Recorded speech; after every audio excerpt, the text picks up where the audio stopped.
Sam is a husband and a father of two boys. He has been involved in many different creative projects over 20 years in the entertainment industry, and also an independent producer. His main focus over the year has been music productions, actings, voice actings, and various of. He have a variety of different interests.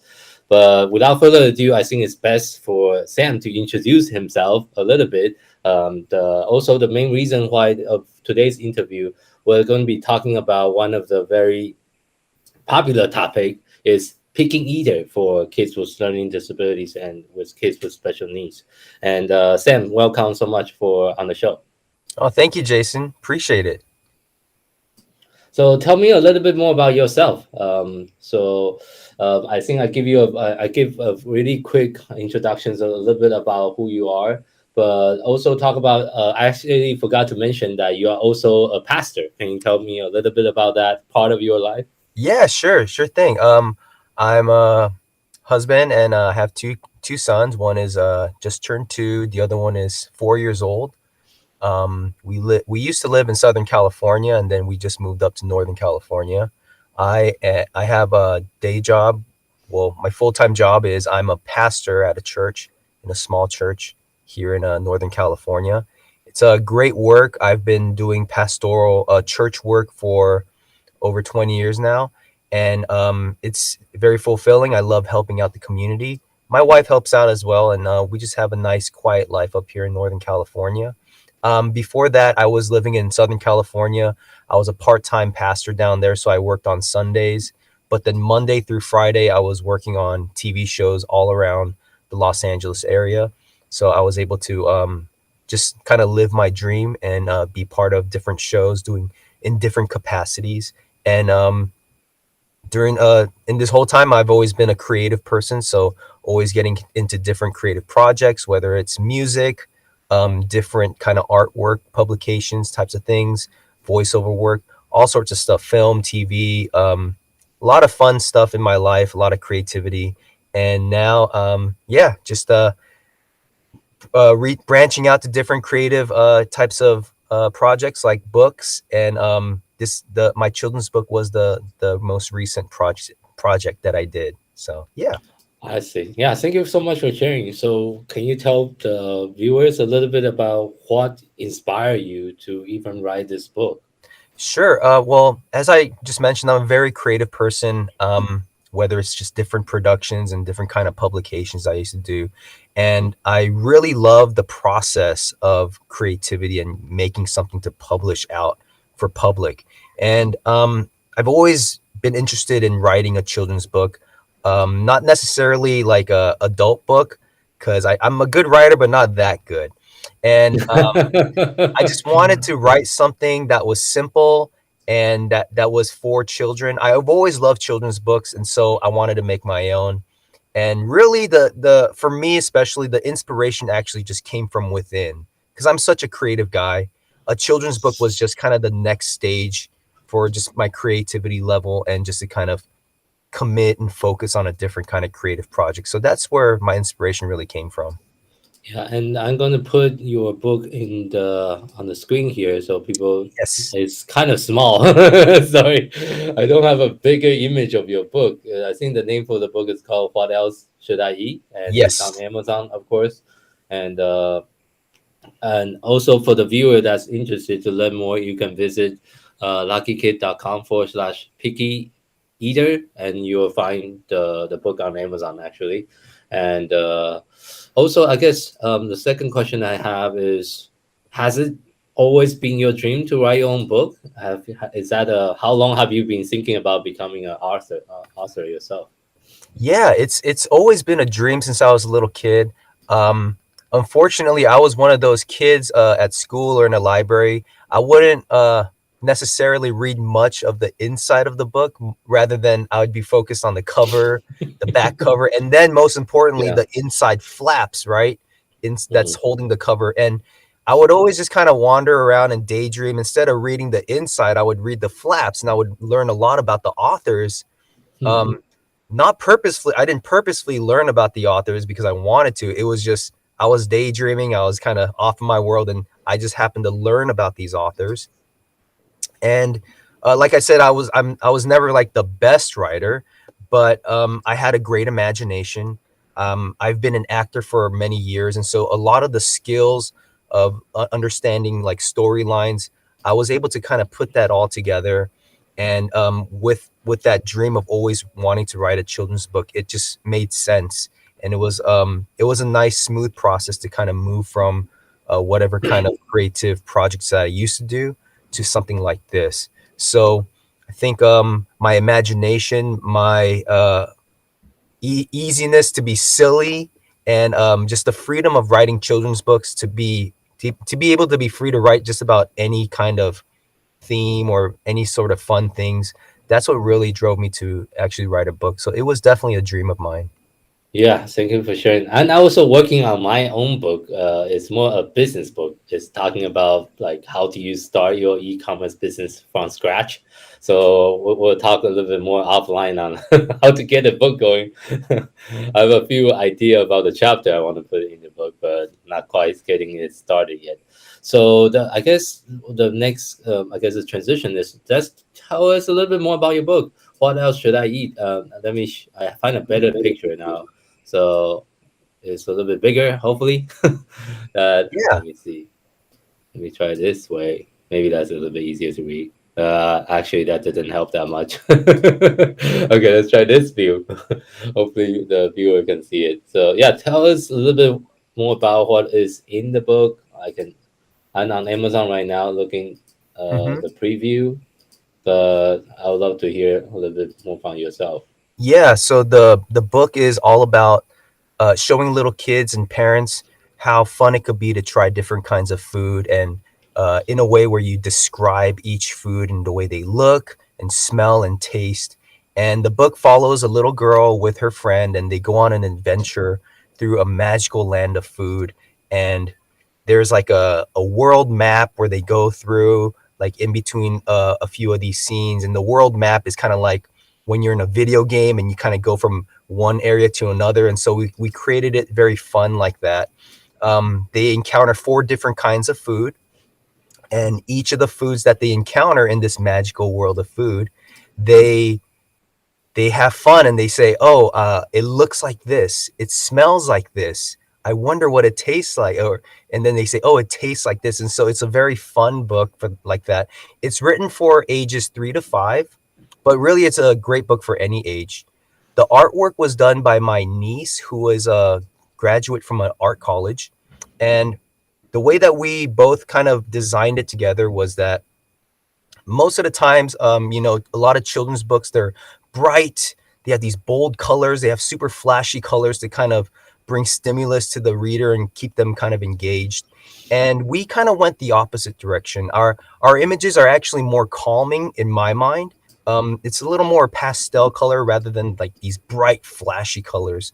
And I think it's one of the best ways that we can kind of have kids just kind of stare at a book and not be so like stimulated by just the flashy colors and all that. And so I think it's a perfect way to introduce food to kids and to keep them engaged with a calming color palette like that. And I see. and I also have it as a print, I have it as an ebook and an audiobook. I see. I see. Yeah. Thank you for sharing. And I think for our audience, since here in Lucky Kid, we design product for kids with learning differences, as including autism, ADHD, sensory processing disorders, and one of the common issue is when it comes to sensory needs. How do you think your book can help the parent like me when my son is also a very picky eater, and what kind of role do you think this book can play in our parenting to kind of introducing new food into our child's life? Yeah, so there really isn't always like a secret weapon, but this is definitely one way to help your kids have fun. And the way we do it is I write about how they can describe the fun things that they eat. So the senses are very important for us to kind of enjoy our food. Like we need to see our food, right? We need to see what color it is, if it's fresh or if it's kind of getting rotten. And I remember seeing this chef television show, like a competition show a long time ago, and there was this blind chef. And so Mhm. she was able to kind of taste better because she couldn't see the food, but it was so important to see the food, and she was having a little difficulty making it, but she actually won the competition. But it was interesting to see how the dynamics of being able to see your food, and then she wasn't able to see, and so her other senses were actually more enhanced, and it helped her be a little better chef, I believe. Also, like our smells, right? Smelling food is very important.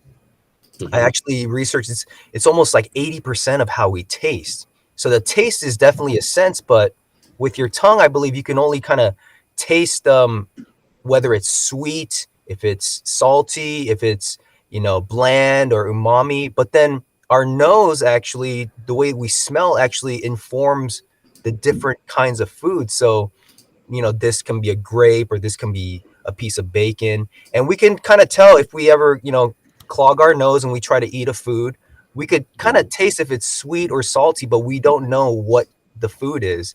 And so the smell is very important. And so bringing these senses into helping kids, describe their food and get excited for food is very important. And then even the touch, like, touching food, if it's crispy, if it's soft, even using your mouth and using the senses in your mouth to enjoy the texture of food. And so it does, all these senses allows our brains to kind of understand that, oh, it's time to eat, oh, the sound of food, like the food is cooking, all these different senses. And I think helping kids use their senses to try different foods is actually exciting for them, and it helps them actually learn not only how to use their senses but to use them to eat healthier. And so I think it's a great way to teach kids. Yeah, and I think some of our kids that is on the spectrum, especially, have some very unique superpower. To give you an example, my son can know what brand of the food is it from, and he refused to eat certain brand. Wow. So, like, you can send like just you can buy a pizza from Trader Joe versus a pizza from Whole Foods, and he knows the differences, and he know the brand, and he refused to eat one or the other because it's a Yes. different brand. Even Def- so, to me, it's cheese pizza, but for him, it's different. yes, So yeah, definitely. so I guess my next question is, I actually have the question on the screen here. As a father, how do you approach introducing new food to your kids? Right. So of course I try to make it fun and exciting. That's kind of the best route. You don't want to you don't want to be yelling at your kid or making them cry while they're eating. But I believe that first, being enthusiastic about, eating with them and trying different things is really helpful. I know sometimes it's hard as a parent when, we are eating at the table with the kids and it seems like we're eating the food that tastes better, that looks better, that's, more for us. But then I think one good approach would be to kind of share their food to show them that, hey, I can join in eating the same food that you eat. And then that's another way, kind of like, you know, we're gonna eat this together, kids. We'll be in the trenches together and just try the food. And rather than just eating the nice, adult food that we have, I also think a good thing to do in approaching how to feed kids and make it fun is to have a good variety of foods, right? So that the kids can get used to variety instead of just being stuck or being comfortable with just one kind of food. So getting them into the habit of having a variety of foods definitely helps. I think going out to those places that have samples is actually a really great practice, at least for what I've observed with my kids and other kids. Like those big bulk stores, they used to do it a lot more before COVID, but now Yeah, they're before bringing it COVID. back. Yeah. You can get samples of different You foods. mean And I think, those Costco Saturdays? yes, exactly, Yeah, exactly. yeah, So for some parents, free food Saturdays, right? Um, free yeah. lunch, right? But then I think it's great because the kids are with you. They see other people and other kids trying these new things, whether the kids like it, but then they kind of get into that habit of, oh, here's something new. I would love to try it. And I love doing that. I love just being able to um have my kids, have that freedom to try different foods. Sometimes they get the spicy stuff, they start crying, and it's like, well, at least they learned that you shouldn't try spicy stuff when you're too little. And so that's some of my approaches. So have a lot of fun, try a lot of variety, go to places where they can eat different things. So yeah. Yeah, okay, okay. Thank you for sharing. So this over the next question is kind of extension of the last one. So talking about introducing new food, I think what all the parents struggling with is how can we have our kids to eat more veggies? Do Oh you have man. any tips to come when you come to introducing veggie to your kid? Wow. Yeah. I think sometimes as parents we do really good. Like when they're really small, we're like giving them all these vegetables and we're like, oh, we're doing pretty good. And then we get busy and then we somehow fall off and then we do the faster things. And at that point it's hard to prep the food, to cut the veggies and all. And then it gets really hard. And so I found a few tips would be um just to I think it's like to be mindful of what you're pairing the veggies with sometimes. Mm. Sometimes we pair like carrots and broccoli with something that's like way salty and like really good for the kids, and so the kids would try to just eat that instead of the veggies. So kind of finding out what foods pair well with veggies. We recently we've been watching a bunch of videos about how to make it fun, and we recently bought some products that kind of cut the veggies into certain shapes. And there's Oh, also okay. toothpicks that are kind of like eyeballs, so it kind of makes the food into a little monster or something. And that's another way. The other day we cut up a hot dog sausage, like we split it and it kind of made it look like an octopus, and then I put some cut up carrots around it, and then we had those cutouts. So I put like a cut up a carrot elephant and a carrot bear, and kind of surrounded the octopus on a bed of rice, and that was fun. It actually worked. And the thing is, they don't always work. These things that we see online, it's funny when I drop my kid off at the preschool, and then they know that we do these things for the kids, and you could tell like the teachers are like, oh, we've seen that before. Like, oh, good luck. It doesn't always work. A lot of people have Uh, really good ideas, but it doesn't always work. But it's yeah. being able to try these things and just to get into the habit of doing it. I think that's a really good thing. And then I think I think that one last tip that I can give that we do really well is that if the kids are going to eat like a meal with you, we try to have just the veggies and the healthy stuff on the plate first. And we say, once you finish these or eat most of it, then we'll give you the main course. And so that's, Mm, there's a whole bunch of different okay. ways around it. And that's, those are some tips that I could give, and hopefully they work. The next question is actually for the viewer. For those viewer that's watching us live or watching the replay, is your kid a picky eater? Put it in the comment and let us know. And if so, what is your biggest struggle right now? Also put it in the comments. So we want to be a little bit more interactive during our live stream. For me, I'm just going to share is my son was a very, very picky eater when he was younger.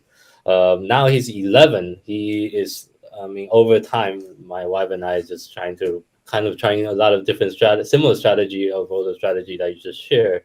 And one thing we done is my wife will make like vegetable soup, but she will use like a Vita mix to mix all the veggie together, so you couldn't see the shape anymore, and it looked like corn soup, but inside is like 5 or 10 different vegetable in it. But since it's already mixed up, you couldn't see anything, and that seems to be working pretty well, at least for our kids to try to make them eat more veggie. And the second strategy we do is because we make Japanese food at home. So one dishes that all my kids like is Japanese curry, Oh, and nice. one thing for the base of the curry is also like all the vegetables mixed into the base of the curry, so they wouldn't really taste all the vegetable in the curry.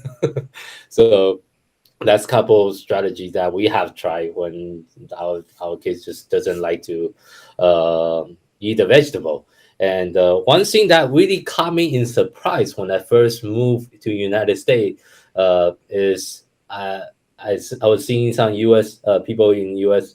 giving their kids raw carrot as a snack. It's like, whoa, you didn't even boil that. That really caught me in surprise. Like you can just like you're feeding your kids like an animal. It's like it's fun. That's kind of my perspective coming from. I'm from Taiwan, so um, all the vegetables need to be cooked. So for me at least that was a very it's like a culture shock for me when like parents is giving away like for lunchbox they have like a little pack of raw carrots. It's like what? So that was a culture shock for me. But for those of you that's still watching or still with us on the live stream, please let us know if you have any uh, experience that you want to share or any struggles. Okay, so I have a few let's see questions. Let's start answer some of the question. One of the viewer on Facebook say, "What is the age range for the books again?" Oh, it's for age 3 to 5. Okay, okay, It's but a very older, easy yeah, read. Yes, very very easy easy. read. Okay, thank you for sharing. And one more Facebook user say, let me try to read it here. He's very texture. He's 14 and will not eat too much. Uh, ramen, mac and cheese, hot dog, pad tart, meatball. So that sounds like my son when he was younger. Sounds like my son Yeah. right now. Yeah, that's a common issue. And I have another comment. Sorry, we couldn't see your name for some reason. Let's see. All three kids are picky. My daughter is 10 and is better with new food now. My 5 years old is very picky. If it's not chicken nugget, mac and cheese, and spaghetti, he will not go for it. And let's see, she also said my 16 months old son love rice type meal. Okay, okay, so it's kind of like Asian dishes. Sounds like. Sorry, we Yeah. couldn't see your name for some reason because of the Facebook update. But let's see. Any other thing that our viewer want to share with us about picky eaters before we proceed? And let's see. Most of the people that's watching in the group, I think most of us are parents, or even some of them are grandparents as well. So and it's all from different ages. And for the book like yours, I think is really helpful for just having another way to introduce just introduce the concept of trying different food in front of kids, especially when we have very picky eaters in our house. So let's see. Yes, he loved hibachi. Oh, Okay. nice, nice. Okay, thank you for sharing that. So that was very interesting. Okay, so the next couple of questions I have is also I think we have seen your Instagram post and you share a little bit about your whole writing process. Just we are just kind of curious on how hard it is to publish a children's book with all the illustrations and how long does the whole process take to actually before you publish it. For my specific book, I actually wrote it in 2014, and then we started the whole process of illustrating and editing and did that by 2015. And it Okay, was actually ready by 2016 to be published, but a lot of stuff happened with my illustrator, and I see. different situations happened with myself. And so the Mm, biggest problem I had with my book back then was that some of the fonts were not blending well with the image color. And I without see. my illustrator, my niece around, because she had something else going on, I was I kind of see. stuck with that. And I didn't want to put out a Oh, product that I wasn't fully aware, like sure of. yeah, And yeah, so yeah, for sure. um, the biggest thing that we ran into was like definitely the finances, and then just the kind of the quality of the print. And so the total amount of time it took actually from back then to last year when I actually published this book was actually 7 years. It took 7 years, but there was a lot of Oh, gap in between, and it could have been faster, totally. mm, And I I just want to see. just add that some people go through the approach of doing it through like a crowdfunding just to kind of raise money better. I just didn't want to do that. I didn't want to keep promises and owe a lot of people at the end, and so that seemed a little too much for me back then.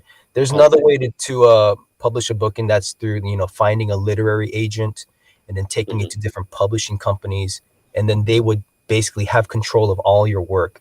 And I wasn't really okay with that. And so I went the self-publishing route through a self-publishing, publishing service. And then doing all that, um, it took basically about 6 months after I finally got the finances together, and then I got everything rolling.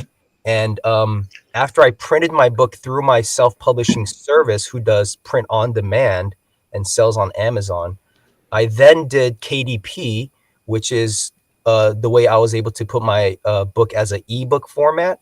And then I also did Mm, an audiobook with it, which was through a company called ACX, which is also Amazon. And so mm. those really helped. I think it's if you have everything together, it should probably take about a year, maybe no longer than 2 years to do it. I I just took see. 7 years because we just had a bunch of speed bumps and hiccups. I Yeah. think something to really understand for a children's book specifically, since it's heavy on images, it's basically a picture book. You would Mm, look at about spending about 2,500 all the way up to 4,000 on everything together, and mm. that's depending on how much the illustrator actually wants to get Mm. hired to make the illustrations, and then all of the other things that you have to take care of for Yeah. publish the book. Yeah. Thank you for sharing that. So for all the aspiring author out there, now you know how much it costs to publish your own book. Well, that's for a Yeah. children's For picture a book. children's book. Yeah. If you're doing a regular book, it's definitely not going to be as much. But then I would say, Okay. it does get up there. The amount of quality you want to put in, that's how much you would Mhm. definitely have to pay for. Yeah, that's true. Do you have any plan on publishing more books in the future? Yes, I do. I'm actually in the process of finishing up my next book, and it's actually for young readers who are maybe upper elementary. And that one, just to compare to 7 years compared to this new book, this book is taking me 1 year, and I'm almost done with Oh, it. oh, okay. So Congratulations. yeah, thank you so much. But this one isn't a children's picture book, and so that's a big difference as well. So I'm not relying on the illustrator to keep my schedule. The illustrator's Mm, just doing my cover and the back mm. cover and maybe a few images on the inside. And so the Okay. process is definitely different from the children's book. And then I have another book as well that I started. It's going to be a trilogy, and it's going to be geared to more of a middle school kids. And that one's Oh, going to be it's already turning out really well. And nice. yeah, and then I also through the Amazon KDP, I have already published a series of notebooks that are really Mhm. cool. And so that's so I've been publishing already, and then I've been producing other books at this time. I will be, yes. Nice. Thank you for sharing that. Yeah. Sounds like you have a lot of things on the in your pipeline to work Yes, on. yes, a lot So of projects. yeah. Love being creative, so I love every minute of it. So the next question I have is, like I shared earlier, I'm also trying to write my own books more for e-commerce businesses. What and also for some of the parents that's watching this, that's also thinking about writing out their own books, maybe in the future or even right now. What tips can you give us to get started? Yes. Biggest tip would be save money. It takes a lot of money. Books are very expensive. And if you want a good quality product, you're going to have to put some money into it. Um, Next step would be to write and write and write as much as you can, and be open to editing your work as much as you can. Be open to criticism and be strong enough to accept some criticism and then reject others, because it's your vision, it's your book that you want to write. And unless you go to a literary agent like I was talking about, and go for the publishing companies, and you're Mm, basically going to give all your rights to that publishing company so that they can make it more marketable for the public. But mm, other than that, I would say make sure that your book is marketable. That's something that you should probably think about at the offset, like right when you're starting to write it. mm, Usually, literary agents, if you ever can get an interview, they will always ask the question: is it marketable? Can we make it mm, into a series? Is this a moneymaker for the publishing company, or is it just kind of a passion project that will make no money? And I would say that that is a very big thing to make sure that your book can be marketable. Also, do a lot of research. If you are printing your own books, it's very important to kind of have that money to have that money saved up so you can get a bunch of proofs from different printing companies to see which one has the best quality for your book. And then be prepared not to make a lot of money at the beginning, unless you're a big name, unless you're popular and you have a lot of social following. Books are definitely not the best way to get rich, but if you do connect the book to other services or products that you have, that's actually a very good way, and it can be very helpful to lead traffic to your products and to your services. And so Mm. that's a good way that some people do ebooks for free online. And so those are some tips that I can give for anybody who's interested in writing a book for themselves. Yeah, thank you for sharing that. I think we'll talk a little bit more offline once Oh yeah, I no, really I'm get all interested the in what title you're gonna write. together. Yeah. So, yeah, well, the pretty much a high level overview on writing is like 10. It's called a seller field blueprint. The idea is what is a blueprint of building your business, your e-commerce business specifically from the ground up, and what are the 10 step and 10 different elements that you should establish within the business so you have a solid foundation to grow the business to 6, 7 figure and beyond. And that's really a beginner's guide to e-commerce. And of course I want to do a lot of storytelling and just sharing my own experience as a e-commerce entrepreneur myself, running and operating the business since 2016, and all the struggle I've been through. I really want to almost like a storytelling, but at the same time teach in the book. And the idea is people can feel inspired and also take some of the actionable advice I'll be giving in the books to start their own e-commerce business.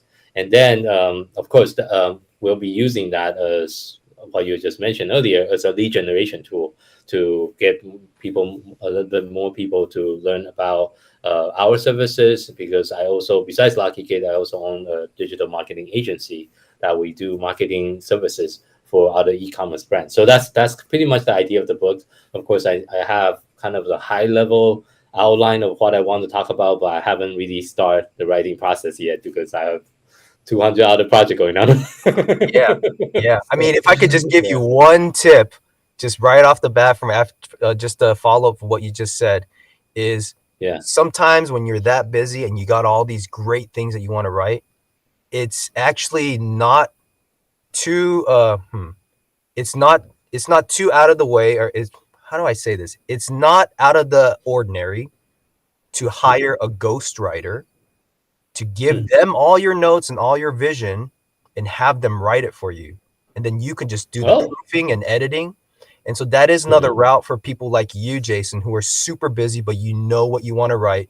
If you want to get that Mhm. thing out there as fast as you can and you don't have the time to write it, why not hire Yeah. a ghostwriter, right? And that's what they're paid to do. Yeah, that's a good idea. Do you Yeah. have any sources Well, I that mean, you there's a can tell lot of me? different places you can Yeah. find ghostwriters, and you Yeah, but want to how do you definitely, know? How do you find a reputable one? That's the problem, yeah. right? So, yeah. There's those what you call it, those sites like Fiverr or Upworks. You could see Mhm. their works from the past. You can ask them for some reviews Mhm. and see what other people say. Not every ghostwriter will be perfect for you when you go that route, because you want to do it a specific kind of voice, a specific Mhm. kind of format, and maybe some ghostwriters are just not as experienced in those things than others. Mhm. And so that, just from what you're saying, that might be one route. Well, one more idea I have is hire like detection services where I will just talk. I'll just talk about, okay, this chapter one, this is all the thing I want to share. And because I'm not really a typer, and I mean I can type, but I'm not really good with sitting down and just write for like an hour. But I can sit here and talk for an hour. So, And we all, right? yeah. So No, that's that's one of great. my other ideas for detection. Maybe that might be easier. And is that something also like a ghost writer can help you with Yeah, too? because you can get your dictation texted out, right, from your software, and then even just send them that really rough raw notes and say, "Hey, Hmm. sorry, but if you could work with this, I'll be able to hire you." And then, there's a lot of ways around it, but someone like you, Jason, in your situation, I think a ghostwriter wouldn't be a bad thing to consider. Hmm. Okay, thank you very much. Thank you Yeah, for the of course. suggestion. Yeah. Well, as we are wrapping up today's interview here, is the last thing is just where can people find your books? All right. Yes, you can find my book, and this is I brought a copy. What else should I eat? Um, Oh, Beautiful. nice. Show me the inside.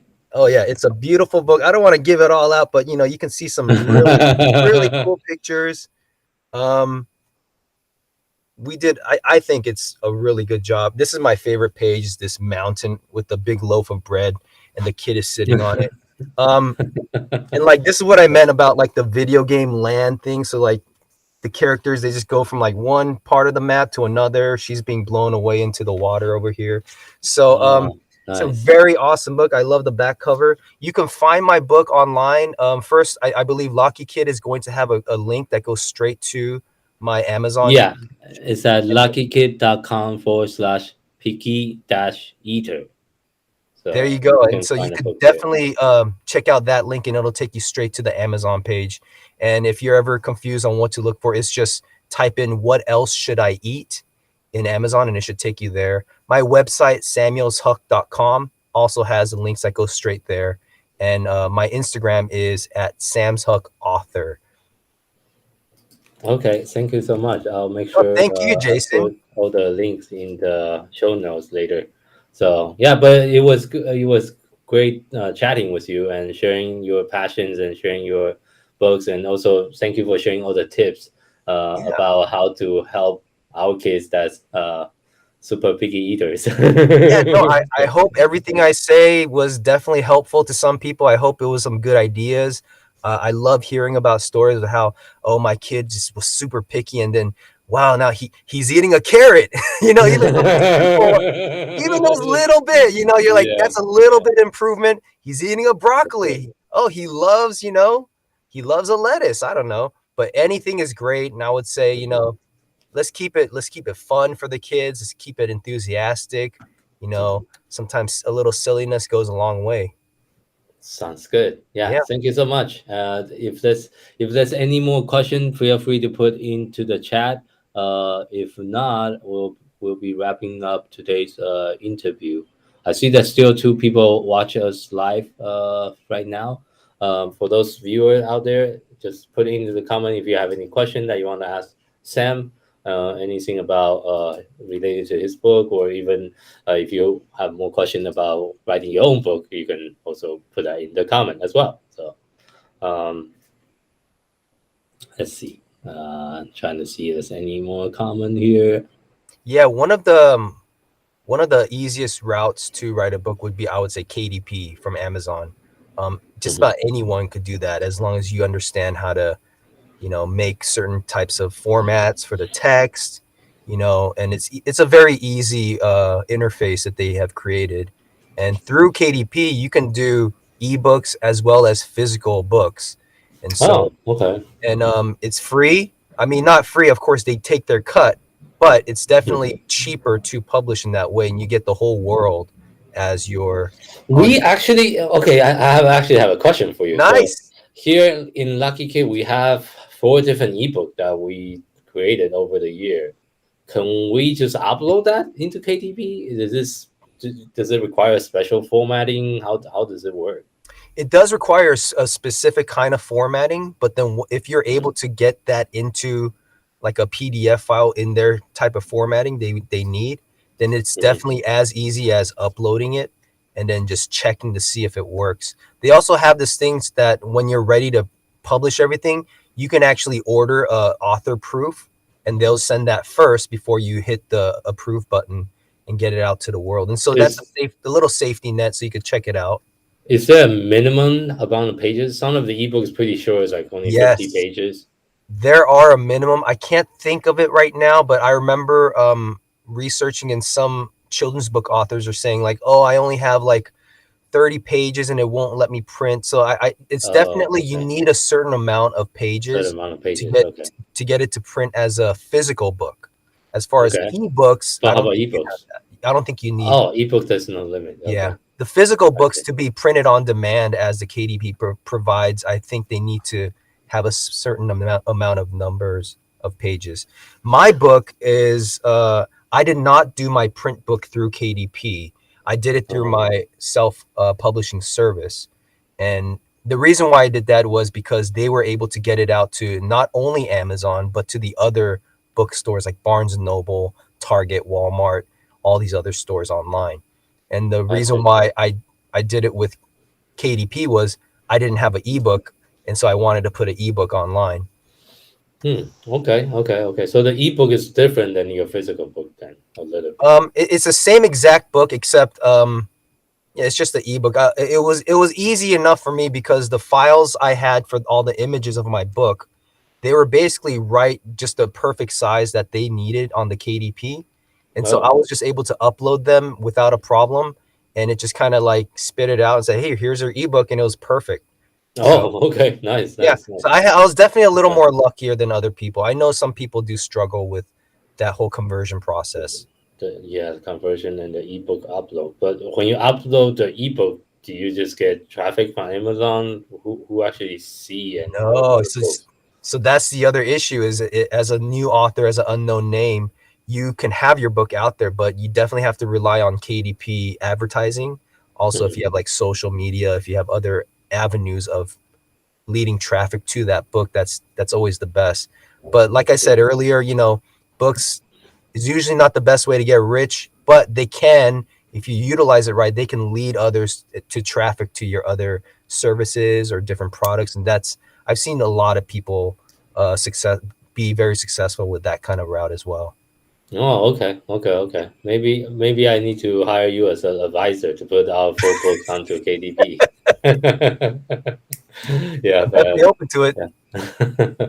Okay, thank you very much. But yeah, so there's no further questions. So we're going to wrap up the interview a little bit earlier. Thank you again for being on our show and sharing your books. And we'll also send you. Let me send you a link with the today's interview and also kind of like the summary of what we talk about. I think so. Yeah, but thank you so much for your time and.